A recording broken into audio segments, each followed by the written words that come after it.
हमासचा प्रमुख इस्रायल हानियाच्या मृत्यूबाबत नवा खुलासा समोर आलाय, ज्यामध्ये हानियाची हत्या कशी करण्यात आली हे सांगण्यात आलंय. इराणी लष्कर IRGCच्या गेस्ट हाऊसमध्ये हानियाची हत्या करण्यात आली होती.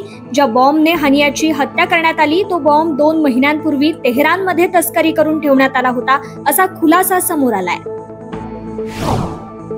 इराणची राजधानी तेहरानमध्ये हमासचा प्रमुख इस्माईल हानिया याला ठार मारल्यानंतर आखाती देशांमध्ये तणाव निर्माण झाला असून युद्धाचा धोका निर्माण झालाय. या तणावाच्या वातावरणात पाकिस्तानची गुप्तचर संस्था ISIने भारतातील पाकचे माजी राजदूत अब्दुल बासित यांच्या माध्यमातून भारताला या हत्या प्रकरणात ओढण्यास चालू केलंय. अब्दुल बासित यांनी X वर पोस्ट करून आरोप केलाय की इस्रायलचा पाठिंबा मिळवण्यासाठी तेहरानमध्ये इस्माईल हानिया यांच्या हत्येच्या प्रकरणी भारताच्या भूमिकेकडे दुर्लक्ष करता येणार नाहीये. हमास या जिहादी आतंकवादी संघटनेचा प्रमुख इस्माईल हानिया याची तेहरानमध्ये हत्या झाल्यानंतर आता त्याच्या जागी खालेद मेशाल याची नियुक्ती केली जाणार आहे. जॉर्डनची राजधानी असलेल्या अम्मान येथे वर्ष 1997 मध्ये इस्रायलने खालेद मेशाल याची हत्या करण्याचा प्रयत्न केला होता.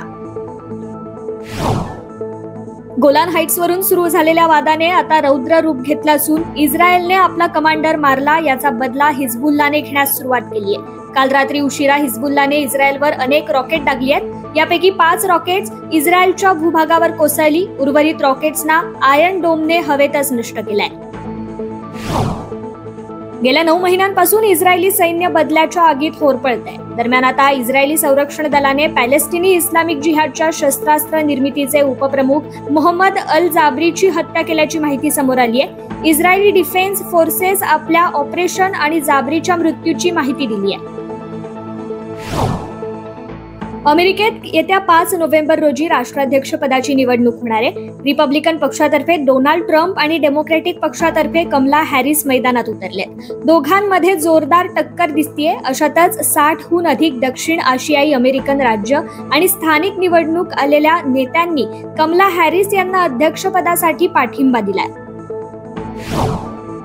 संयुक्त अरब अमिराती आणि सौदी अरेबिया यांच्यासारख्या आखाती देशांनी पाकिस्तानी कामगारांविषयी चिंता व्यक्त केली आहे. संयुक्त अरब अमिरातीमधील 50% गुन्हे पाकिस्तानी लोक करतात असे खुलासे पाकिस्तानी संसदेच्या समितीत करण्यात आले. इटलीच्या दक्षिणेकडील कॅलेब्रिया भागात काल रात्री उशिरा 5.0 तीव्रतेचा भूकंप झालाय. मात्र कोणतेही नुकसान झालं नसल्याचं अधिकाऱ्यांचं म्हणणं आहे. नॅशनल इन्स्टिट्यूट ऑफ जिओफिजिक्स अँड व्हॉल्कॅनॉलॉजी याच्या मते भूकंपाचा केंद्रबिंदू आयोनियन समुद्रावरील कोन्झेन्स्का प्रांतातील पिएट्रापोलापासून 3 किलोमीटर पश्चिमेला होता. केरळमधील वायनाडमध्ये मुसळधार पावसामुळे झालेल्या भूस्खलनाने मोठ्या प्रमाणावर विध्वंस घडवून आणलाय. या दुर्घटनेत आतापर्यंत 300 लोकांचा मृत्यू झालाय. केरळच्या आरोग्य मंत्री वीणा जॉर्ज यांनी दिलेल्या माहितीनुसार या घटनेत 308 लोकांचा मृत्यू झालाय. वायनाडमधील भूस्खलनग्रस्त चुरमाला येथे सलग 4थ्या दिवशी शोध आणि बचाव कार्य सुरू आहे.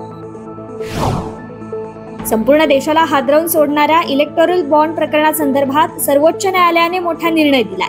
इलेक्टोरल बॉन्ड प्रकरणाची SIT चौकशी करण्याची याचिका न्यायालयाने फेटाळून लावली आहे. सध्याच्या नियमानुसार न्यायालय याचिका स्वीकारू शकत नाही, त्यामुळे याचिकाकर्ते उच्च न्यायालयात याचिका दाखल करू शकतात असं न्यायालयाने म्हटलंय.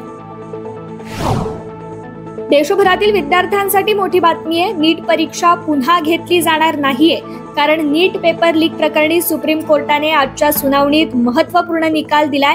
नीट परीक्षा पुन्हा घेण्याची मागणी कोर्टाने फेटाळली आहे. यापूर्वी देखील सर्वोच्च न्यायालयाने फेरपरीक्षेची मागणी फेटाळून लावली होती.